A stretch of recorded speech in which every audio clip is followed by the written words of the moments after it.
Assalamualaikum warahmatullahi wabarakatuh. Selamat pagi siswa-siswi hebat se-Sulawesi Selatan. Bagaimana kabarnya hari ini? Semoga senantiasa dalam keadaan sehat. Dari Studio Dinas Pendidikan Provinsi Sulawesi Selatan, dalam program Smart School, Generasi Smart, Berkarakter, Cerdas Ki.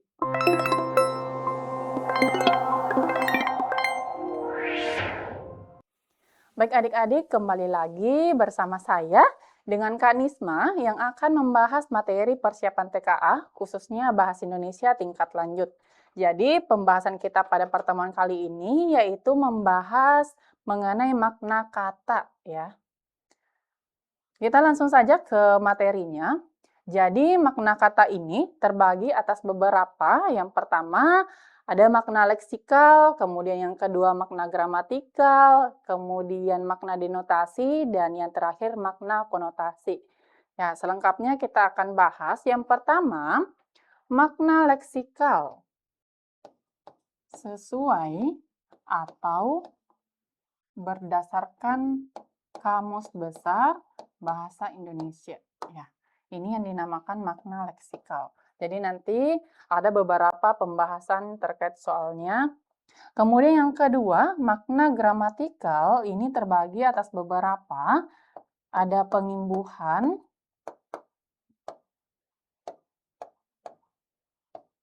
kemudian pengulangan,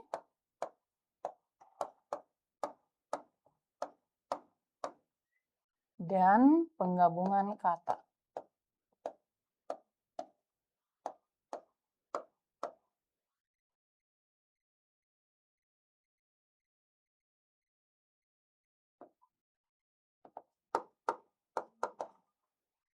Nah, misalnya ya, contohnya untuk makna gramatikal ini di bagian pengimbuhan, misalnya dari kata dasar ibu, saya ganti dulu warnanya. Dari kata dasar ibu. Nah, kata ibu ini memiliki makna. Apa sih maknanya? Yaitu seseorang yang melahirkan atau memiliki anak. Nah, kemudian pengulangan, contohnya kita ambil lagi dari kata dasar ibu. Misalnya, ibu, ibu. Nah, ibu-ibu ini juga memiliki makna yang berbeda dari ibu tadi. Kalau ibu-ibu, berarti maknanya adalah banyak ibu. Ya, jadi seperti ini ya untuk penggunaan makna gramatikal. Kemudian kita ke makna denotasi. Nah, makna denotasi adalah makna yang lugas atau makna yang sebenarnya atau makna yang tidak mengandung kiasan. Ya, kakak tulis dulu. Jadi makna denotasi adalah makna lugas atau makna yang sebenarnya. Ya, contohnya misalnya nanti kita ambil contoh dari kata tangan kanan ya.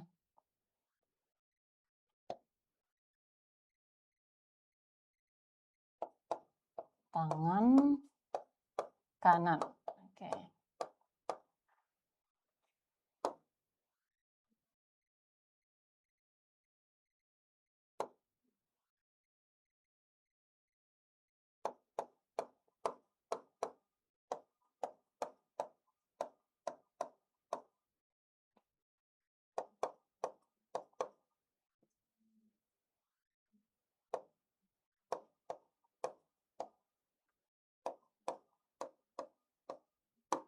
Nah, ini contoh kalimatnya untuk kata tangan kanan. Tangan kanan Dani berdarah karena teriris pisau misalnya. Contohnya kakak tandai tangan kanan. Kemudian kita ke makna konotasi atau makna kiasan. Makna konotasi adalah makna kiasan atau makna yang tidak sebenarnya, atau makna yang mengandung makna lain. Makna sebenarnya,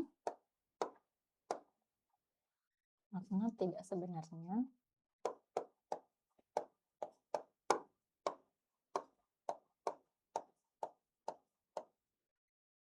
Ya, ini ya. Jadi makna konotasi ini adalah makna kiasan atau makna tidak sebenarnya atau makna lain. Nah, contohnya kita ambil contoh yang sama dari kata tangan kanan ya.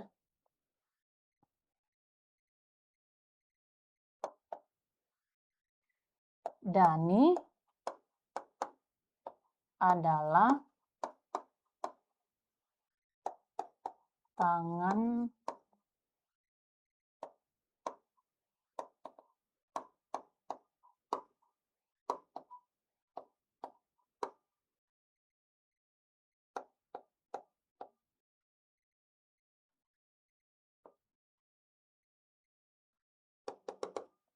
ya.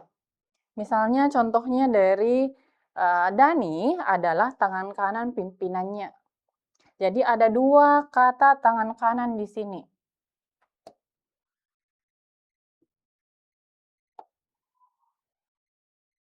Yang pertama, tangan kanan yang bermakna sebenarnya ya memang kalau tangan kanan Dani berdarah berarti memang tangan kanannya Dani yang berdarah. Sedangkan di bagian makna konotasi di sini Dani adalah tangan kanan pimpinannya. Nah, berarti tangan kanan di sini bukan makna yang sebenarnya melainkan makna kiasan. Tangan kanan di sini bermakna orang kepercayaan pimpinannya. Jadi ini memiliki makna orang kepercayaan. Jadi Dani merupakan orang kepercayaan pimpinannya. Jadi seperti itu ya untuk beberapa jenis makna ini. Selanjutnya kita ke contoh soalnya. Ya, ini ada sebuah teks yang perlu adik-adik cermati untuk menjawab soal nomor 1. Nomor 1, makna frasa penggerak roda musim pada teks tersebut adalah, jadi kita cari dulu teksnya, frasa penggerak roda musim. Ya, adik-adik tolong dibaca dulu teksnya di sini.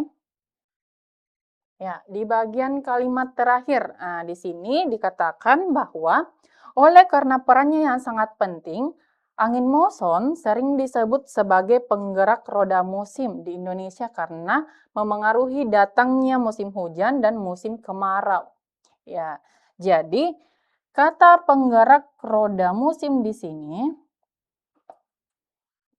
bukan makna yang sebenarnya, melainkan mengandung makna kiasan. Nah, jadi kata di sini penggerak roda musim mengandung makna kiasan. Nah, adik-adik diminta untuk mencari makna yang sebenarnya, maksud dari kata penggerak roda musim. Ya, kita kembali ke soalnya. Ya, opsi A, alat yang digunakan untuk menggerakkan musim. Ya, jadi kalau kita lihat tadi ya, kita sudah baca kalimatnya, kata penggerak di sini bukan berarti alat yang digunakan untuk menggerakkan musim ya, jadi ini mustahil. Ini opsi A kurang tepat. Ya, selanjutnya kita ke opsi B. Penyebab utama terjadinya pergantian musim. Nah, kita tandai ya untuk opsi B ini. Selanjutnya, kita ke opsi C. Kendaraan yang digunakan saat musim hujan. Jadi penggerak roda di sini bukan yang dimaksudkan bukan sebagai kendaraan ya. Ini kurang tepat. Opsi C, peralatan untuk mengukur arah angin. Jadi di kalimatnya tidak menjelaskan tentang pengukuran arah angin. Opsi terakhir, putaran bumi yang menyebabkan perubahan cuaca. Nah, kita simpan. Jadi di sini ada dua jawaban opsi yang paling mendekati dari makna kata penggerak roda musim. Jadi penggerak di sini bisa diartikan sebagai penyebab. Penyebab. Nah, di opsi B ada penyebab utama. Opsi E, putaran bumi yang menyebabkan perubahan cuaca. Nah, kira-kira yang mana nih opsi jawaban yang paling tepat untuk soal nomor 1? Ya, ingat ya. Nah, yang dimaksudkan pada teksnya di sini, untuk soal nomor 1 ini, kata penggerak roda musim ini memiliki makna sebagai penyebab utama terjadinya pergantian musim. Maka jawaban yang paling tepat untuk menjawab soal nomor 1 adalah opsi B. Oke, itu ya adik-adik untuk soal nomor 1. Selanjutnya kita next ke soal nomor 2. Ya, ini soal nomor 2, adik-adik diminta untuk kembali mencermati teks untuk menjawab soal nomor 2 sampai dengan nomor 4. Ya, di sini teksnya terkait Alexander sebagai tokoh utama. Dia merupakan siswa kelas 12 yang dikenal rajin dan pantang menyerah. Nah, kita lanjut ke soalnya. Nomor 2, makna kata buah manis pada teks tersebut adalah. Ya, kita cari ya, kata buah manis. Saya tandai kata buah manis. Ya, kemenangan itu menjadi buah manis dari usaha yang telah dilakukannya selama ini. Kemenangannya itu menjadi buah manis ya. Kita kembali ke soalnya. Opsi A, buah yang memiliki rasa manis. Nah, kira-kira dari soal nomor 2 ini, apakah dia mencari makna denotasi atau konotasinya? Nah, kalau kita lihat dari soalnya, di sini dicari makna yang dimaksudkan atau makna yang sebenarnya ya. Jadi buah manis di sini bukan berarti buah yang memiliki rasa manis ya. Karena ini adalah makna konotasi atau makna kiasan. Sama seperti soal sebelumnya, makna kiasan. Buah manis memiliki makna apa? Nah, untuk opsi A ini kurang tepat ya adik-adik karena buah manis ini di dalam kalimatnya bukan sebagai buah yang memiliki rasa manis. Kemudian opsi B, hasil kerja keras yang membuahkan keberhasilan. Ini boleh ya kita tandai dulu.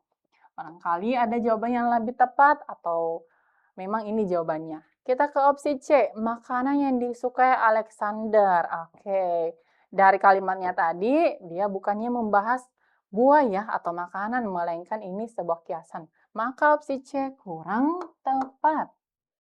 Opsi D, buah yang dipanen. Nah, lagi-lagi tentang buah. Jadi di sini bukan buah yang dibahas ya. Opsi E, hadiah yang diberikan oleh sekolah. Nah, jadi setelah membaca beberapa opsinya, opsi jawaban yang paling tepat untuk soal nomor 2 adalah, iya betul, opsi B. Hasil kerja keras yang membuahkan keberhasilan. Jadi buah manis di sini merupakan hasil kerja keras yang membuahkan keberhasilan. Ya, kalau misalnya adik-adik ini sudah yakin tadi dengan opsi bagian B, maka adik-adik tidak perlu lagi melanjutkan ke opsi selanjutnya. Nah, ini ya jawaban untuk soal nomor 2. Selanjutnya kita next ke soal nomor 3. Ya, nomor 3, kata melambung pada kalimat nama Alexander semakin melambung bermakna. Ya, kita kembali diminta untuk mencari makna dari kalimat. Tadi makna frasa ya, dan makna kata. Ya, silakan dibaca dulu. Kita cari kata melambung. Oke, kakak tandai kata melambung di sini ya. Alexander semakin melambung.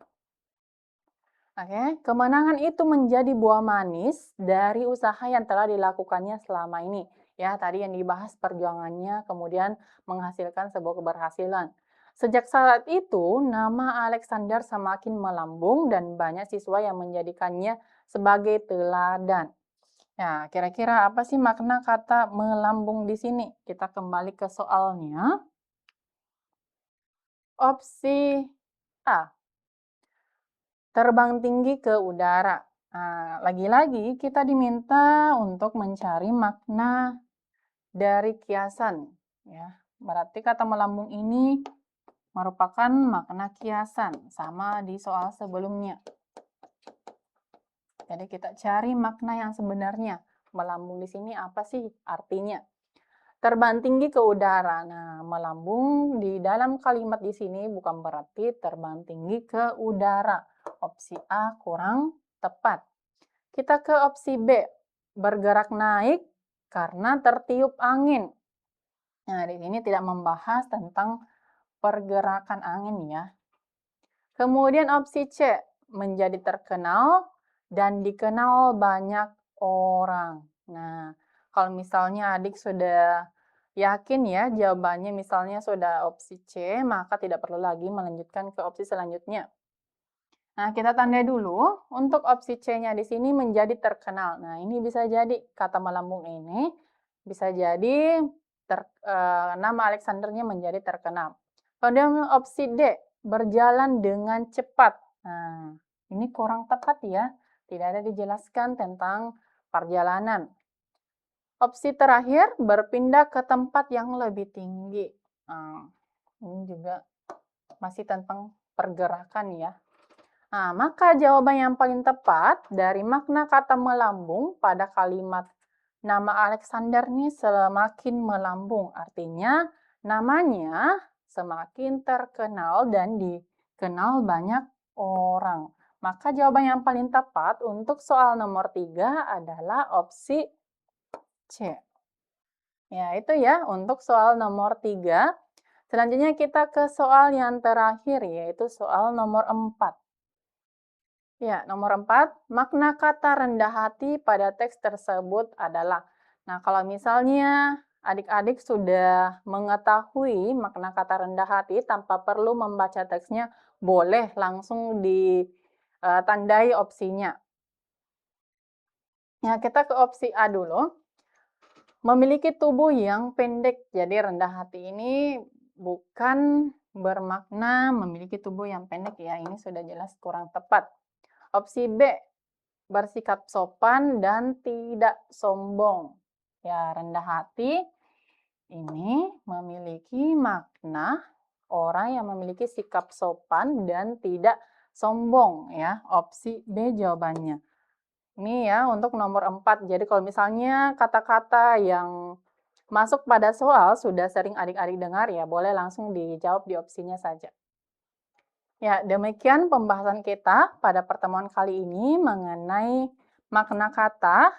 Terima kasih atas perhatian dan partisipasinya. Semoga apa yang telah disampaikan dapat bermanfaat lebih baik ke depannya. Jangan lupa untuk like, subscribe channel YouTube kami di Smart School, Prof. Sulsel, dan jangan lupa aktifkan loncengnya agar tidak ketinggalan info menarik lainnya. Demikian, terima kasih.